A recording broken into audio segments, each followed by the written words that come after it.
দেখুন, অনেক কথা আপনি বলেছেন, সেটাও গবেষণার বিষয় বা আমাকেও জানতে হবে কথাটা কোথায় কি আছে না আছে, কবে ব্যান করেছে এখন আমরা জানতে পারছি। তবে একটা কথা বলবো, Mohammedan Sporting Club, East Bengal, Mohun Bagan, এ হচ্ছে কলকাতার শুধু ফুটবল নয়, বাংলার ফুটবলের এটা দীর্ঘদিন দাপিয়ে বেরিয়েছে। এর তিনটে ক্লাব দেশের, শুধু পশ্চিমবাংলা নয়, দেশের ঐতিহ্য বহন করছে। আজকে একটি ক্লাব, তার মধ্যে একটি মোহামেডান স্পোর্টিং ক্লাবের দুরবস্থা কেন? এই দুরবস্থার জন্য সরকার,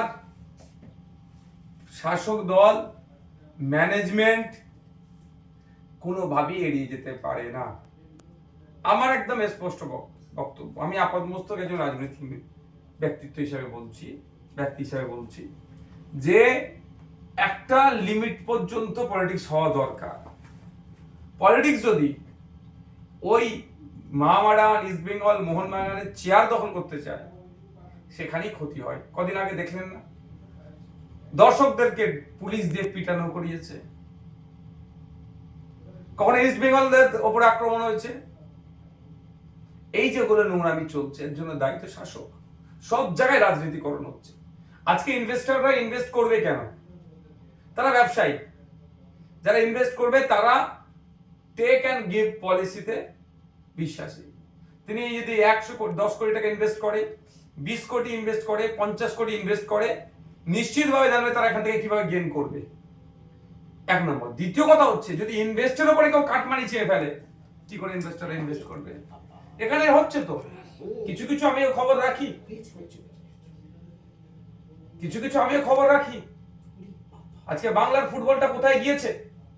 ইন্ডিয়ান ফুটবল টিমে একটা সময় 7 জন, 8 জন, 9 জন পর্যন্ত ছিল, 7 জন পর্যন্ত ফুটবল টিমের প্লেয়ার ছিল, 11 জন পর্যন্ত খেলেছে ফুটবল টিমে বাঙালি।